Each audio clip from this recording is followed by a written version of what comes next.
Salut peuple du monde. Alors voilà, bon en fait, je refais une petite vidéo parce que j'ai encore un petit peu analysé les derniers 48 heures de ce qui se passe aussi à la télévision, tout ça, ce qu'on veut nous faire avaler, hein, tout ça, que bon, voilà, les méchants, maintenant c'est les méchants iraniens qui vont plus s'arrêter, et puis que Trump, il leur met des ultimatums, tout ça, bon bref. Enfin moi je voulais dire que de toute façon, voilà, j'ai expliqué que ça fonctionnait par deux polarités. Vous avez en fait la polarité entre guillemets du Sud, c'est comment la polarité, on va dire, extrême. C'est-à-dire que ils y vont pas par quatre chemins, ils ont besoin de quelque chose, ils aiment bien les belles choses comme tout le monde, hein. Mais ils vont pas hésiter à être malhonnêtes pour y arriver ou faire la guerre. C'est-à-dire c'est un mélange d'égocentrisme et là, par exemple, l'égocentrisme de la bureaucratie et puis la violence, par exemple, du système militaro-industriel américain, par exemple. Et puis de l'autre côté, vous avez le même profil, vous avez la bureaucratie et puis le système militaro-russe, mais ils sont beaucoup plus modérés, beaucoup plus tempérés. Voilà. Ils n'ont jamais eu, ils l'ont eu par le passé, hein, bien sûr, parce que bon, évidemment, aujourd'hui, on est avec la grande Russie, le plus grand pays du monde, hein, bien, je dis pas le contraire. Mais plus à l'époque d'aujourd'hui. Aujourd'hui, ils sont pas dans une logique de fuite en avant pour agrandir leur territoire. De toute façon, ils ont de l'or, ils ont tout ce qu'il leur faut, parce que depuis qu'il y a eu les histoires de Covid depuis 5 ans, les Chinois et les Asiatiques, ils ont rien dit, et puis ils ont été achetés de l'or. Ils ont acheté de l'or dans tous les sens. Et ils ont une dette modérée par rapport à la dette exorbitante que l'Europe a et son extension, les États-Unis, a aussi. Donc c'est ça qui crée un problème.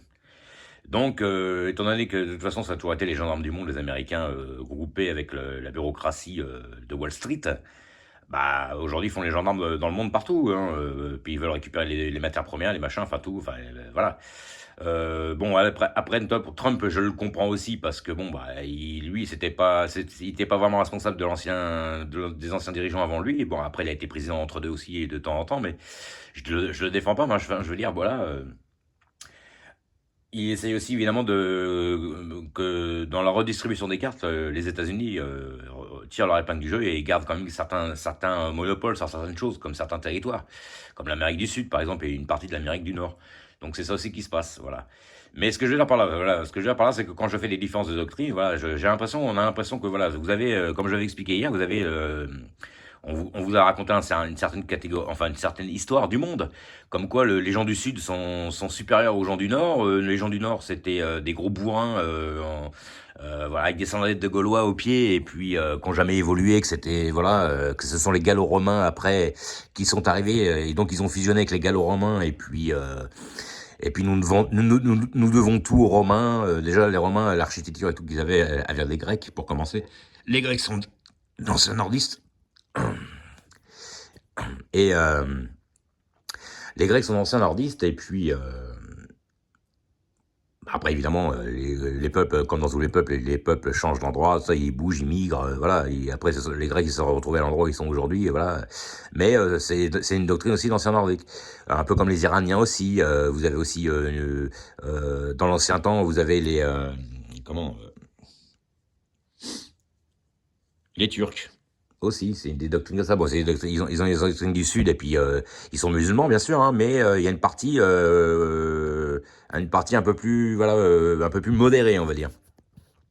La doctrine du Nord, pour moi, c'est une doctrine qui est un peu plus modérée, c'est-à-dire que ça équilibre un peu mieux les choses.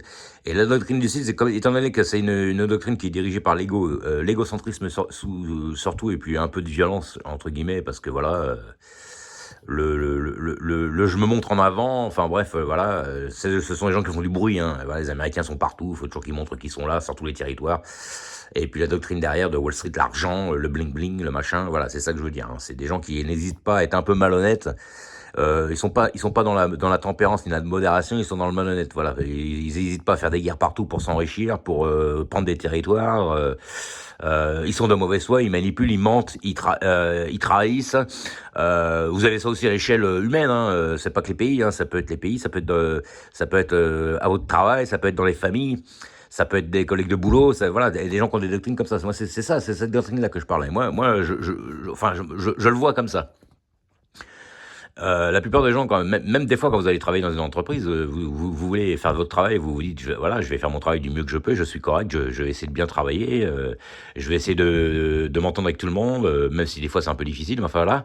Et vous avez toujours l'égocentrique de service qui essaye de prendre le pouvoir sur tout le monde, le susboule de service comme on dit, qui essaye de toujours tricher en balançant son collègue ou en allant l'accuser lui d'avoir fait la faute alors que c'est lui-même qui l'a fait pour avoir sa place et puis avoir des remerciements de la hiérarchie, puis que la hiérarchie le fasse monter en grade, voilà. Ça marche comme ça, hein, de toute façon. Et puis, il faut dire que ça fonctionne parce que la plupart du temps, ceux qui dirigent, la plupart du temps, ils sont comme ça aussi. Et puis, et ça leur plaît. Voilà. Il y en a beaucoup. Vous avez aucune qualité spécifique, ni vous n'êtes pas mieux formé que n'importe qui. Mais étant donné que vous êtes quelqu'un qui remet jamais rien en question, en cause dans le système, et puis que vous faites vous êtes la poucave de service qui va balancer son collègue, il y en a, ça les arrange. Voilà, ça les arrange. Voilà, vous êtes voilà, la petite créature du chef, le petit pantin, la petite catin, et puis comme vous balancez tous les collègues, c'est vous qui avez tous les honneurs. Alors qu'en fait, finalement, vous n'êtes pas la bonne personne, quoi. Et puis souvent, ceux qui sont dans la modération, qui essaient de faire les choses bien et sur le qui, normalement, devraient porter de la lumière, on les met dans l'obscurité. Combien de fois que je l'ai vu? Moi, je l'ai vécu aussi, hein, je connais ça, hein, voilà.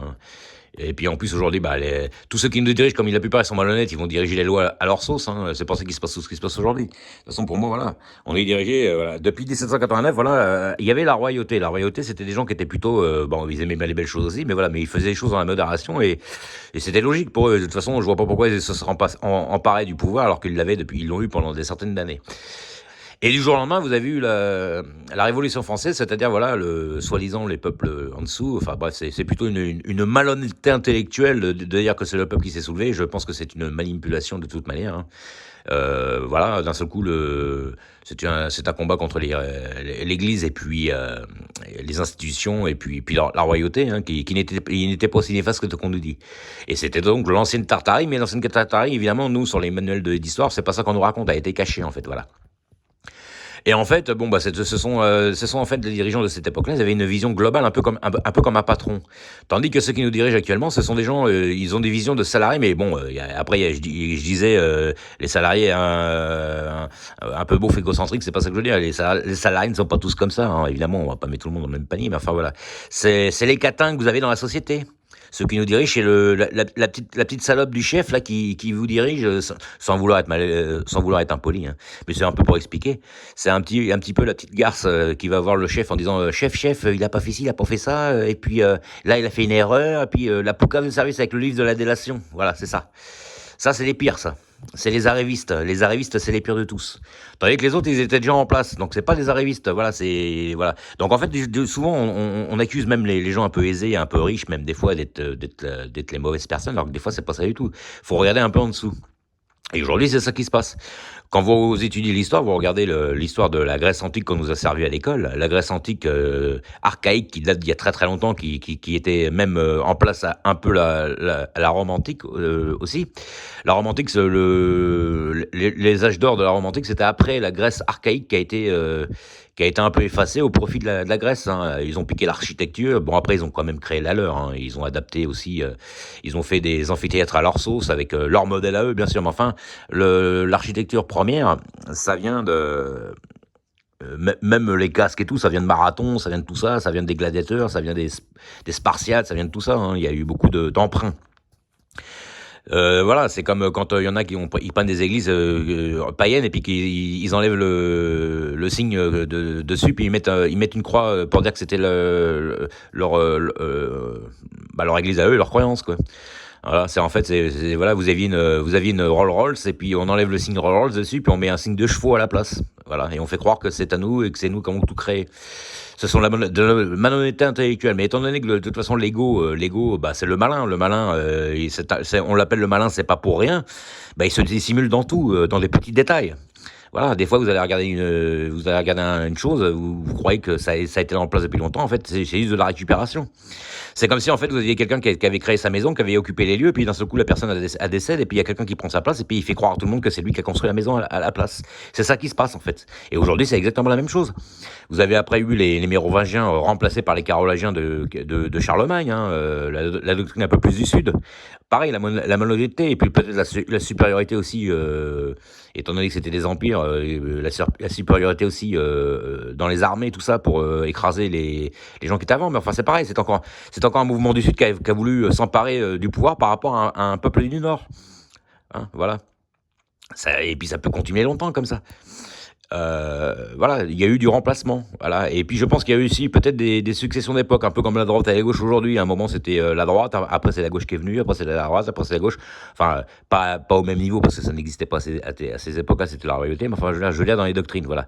Vous avez un moment une doctrine modérée qui a été remplacée par une doctrine un peu moins modérée, un peu comme l'Égypte antique. Hein. L'Égypte antique, vous avez eu des différentes dynasties, puis d'un seul coup, il y a Akhenaton qui s'est amené, qui a tout remis en cause. Lui, c'était une autre doctrine, voilà. Alors, il y en a, c'était des dictateurs et des tyrans, il y en a d'autres qui étaient un peu plus souples. C'est ça qui s'est passé. Hein. Et voilà. Et aujourd'hui, bah, qu'est-ce qui se passe aujourd'hui avec le détrône Hormuz, ce qui se passe en ce moment et tout, bah voilà, ce sont des gens malhonnêtes qui sont en train de perdre le terrain parce qu'ils ont voulu imposer leur doctrine sur la terre entière. Et aujourd'hui, tout le monde se rend compte que c'est les Sith dans Star Wars, hein, c'est la même chose. Hein. Et puis aujourd'hui, bah, vous avez l'épisode de Retour du Jedi à la fin du film, hein, pour faire une métaphore, un parallèle à ça. Vous avez la fin du film où l'Empire est vaincu, et puis voilà, l'Empire doit être libéré. Enfin, il n'est pas encore vaincu, mais enfin voilà, c'est ça qui se passe, hein, c'est tout. Hein.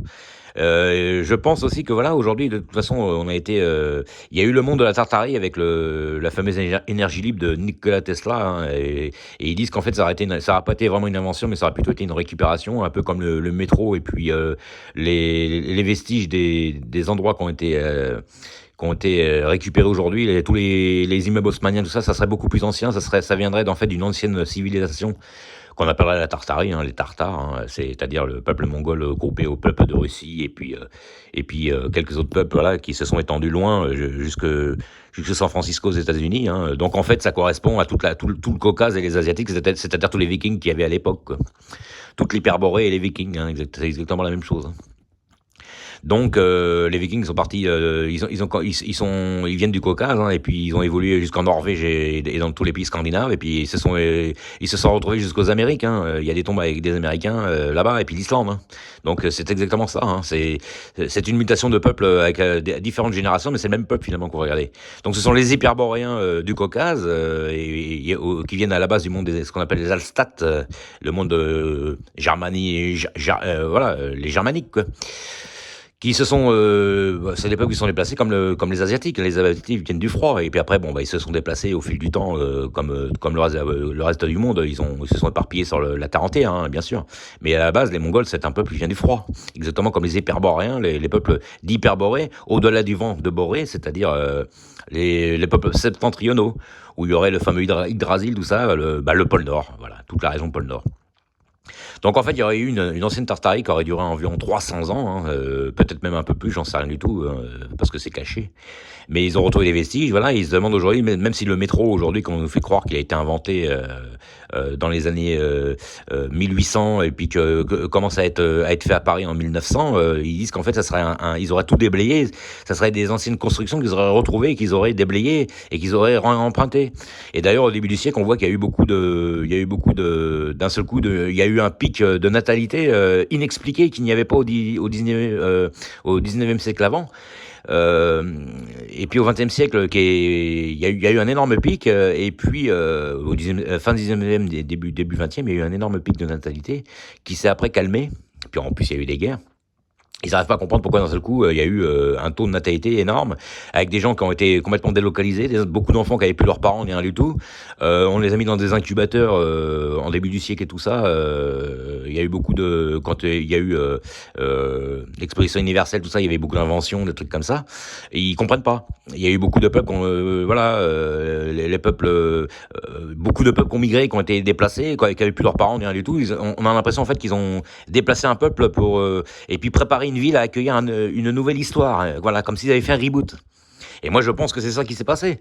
Les faussaires de l'histoire ont raconté une histoire à leur sauce, ont manipulé l'Antiquité, le Moyen Âge, la Renaissance, et puis les temps modernes, à partir de 1492, pour justifier tout le reste, et puis l'époque contemporaine qu'on a encore aujourd'hui, où on arrive en fin de course aujourd'hui.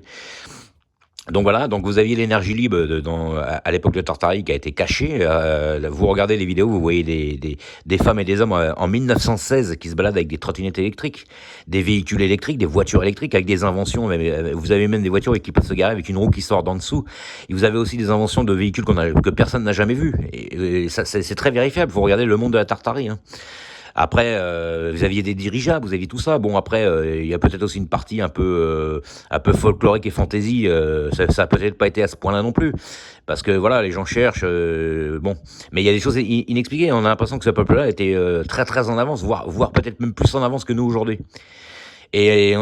Toute cette histoire d'énergie libre, elle a été cachée au profit de d'essence, du gasoil, tout ça, et puis de l'électricité qu'on fait payer aux gens.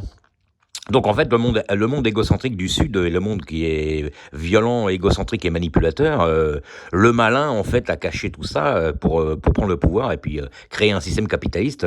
On va pas dire aux gens qu'on peut avoir de l'énergie libre et puis que on va la donner en harmonie à tout le monde comme faisaient les pays d'Asie.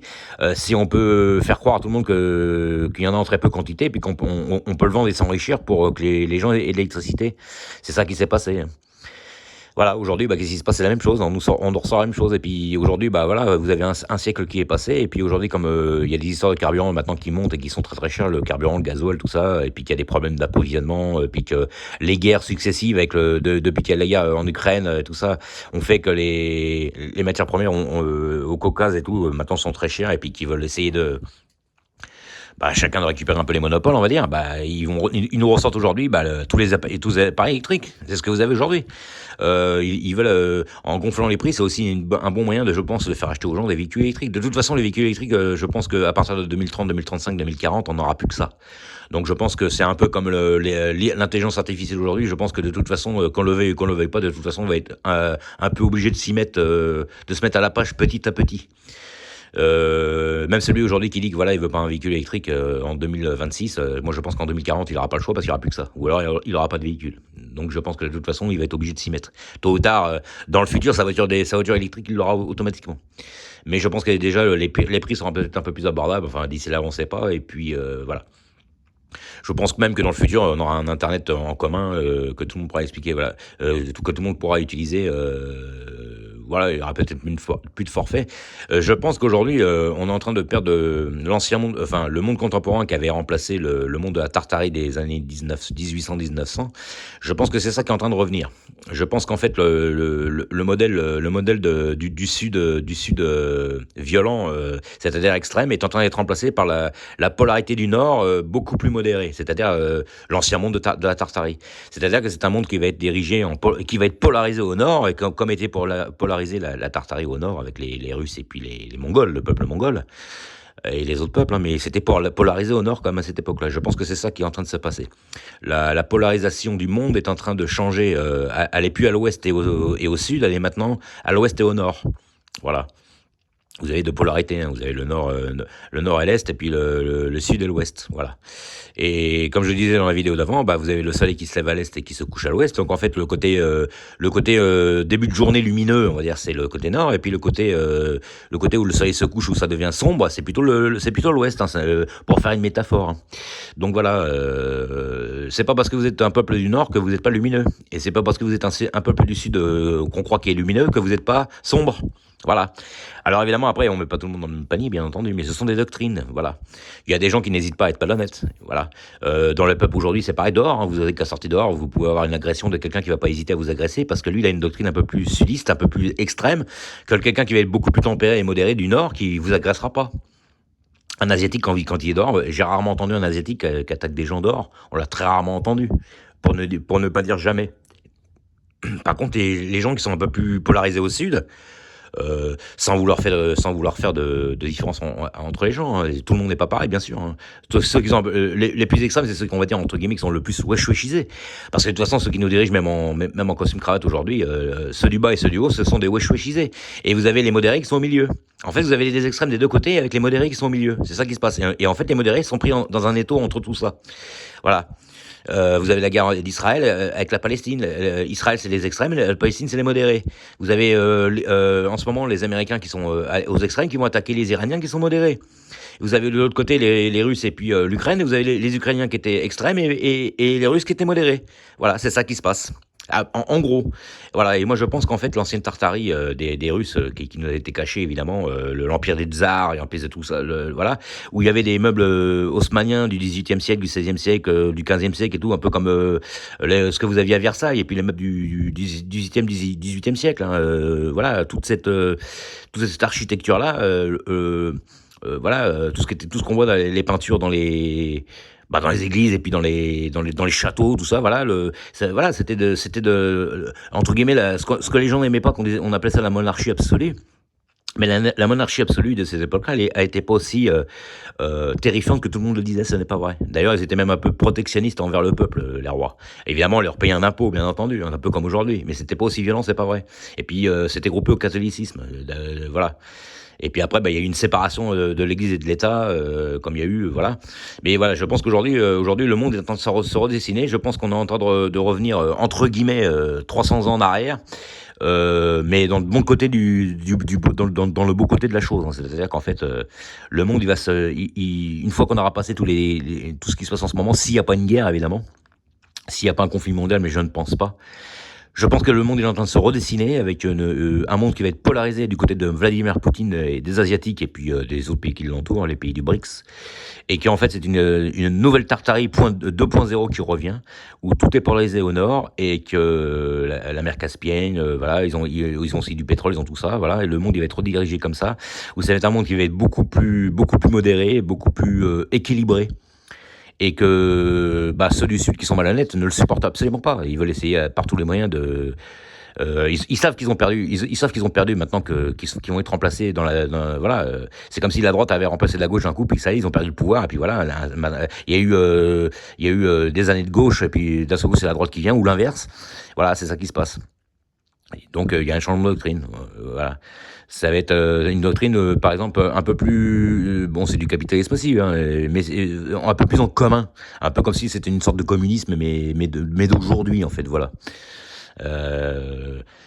Voilà. Je pense que ça va être ça, le monde. Voilà. Et en fait, vous remarquez, il y a un signe qui ne trompe pas, c'est qu'ils veulent nous mettre au l'électrique dans tout. C'est comme si vous avez la Tartaride il y a 300 ans ou 200 ans en arrière, tu reviens.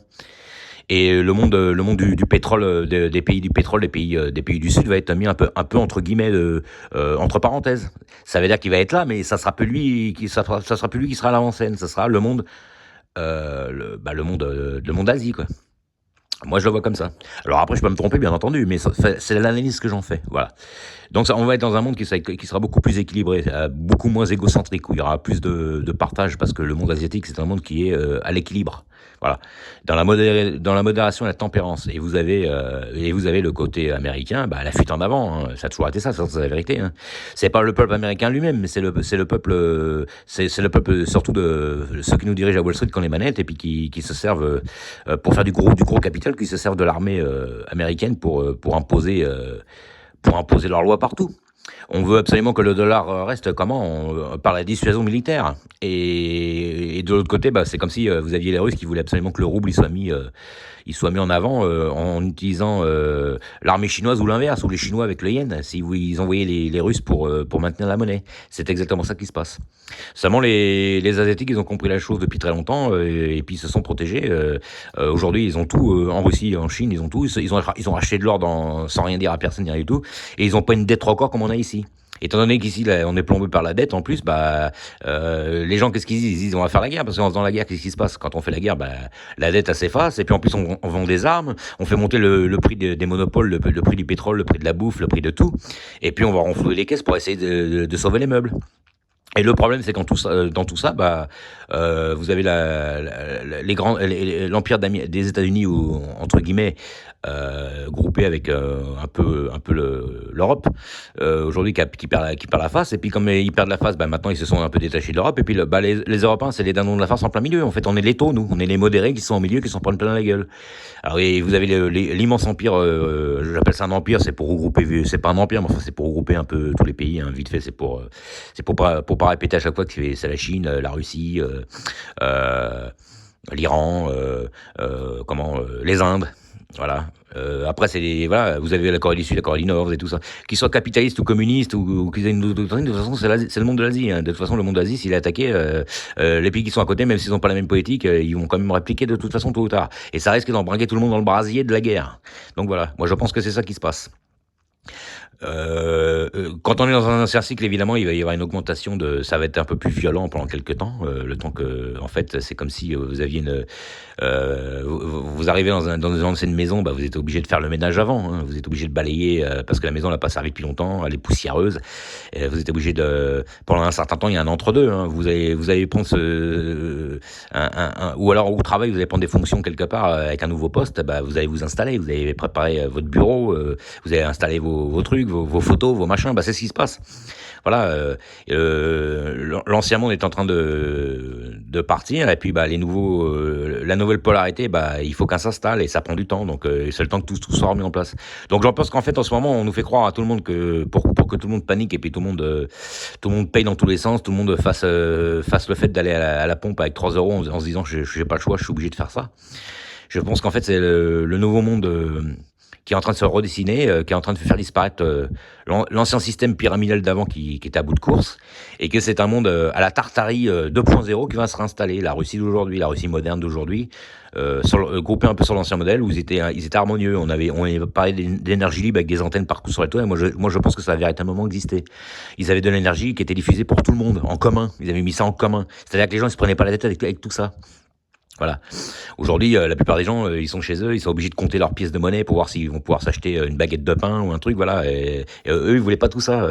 C'est comme si aujourd'hui, on vous mettait l'internet en commun, au lieu de payer un forfait, et puis que des fois, vous n'avez pas internet parce que vous n'avez pas réussi à payer votre net. Un jour, ils vont vous mettre l'internet en commun pour tout le monde, pour que tout le monde puisse s'en servir en commun.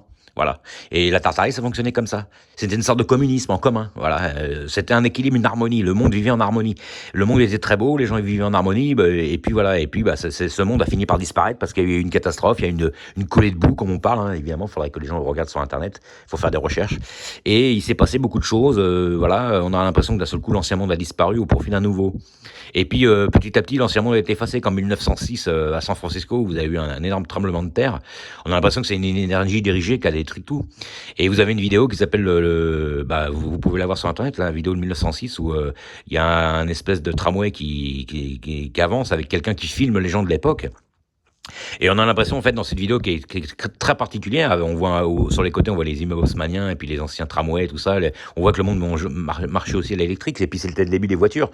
Donc il n'y avait pas encore de signalisation, donc les gens ils roulent un peu n'importe comment, et puis les gens ils traversent un peu n'importe comment. Vous aviez des chevaux en même temps, tout ça, voilà. C'était la fin du Far West et puis le début du monde moderne avec les voitures.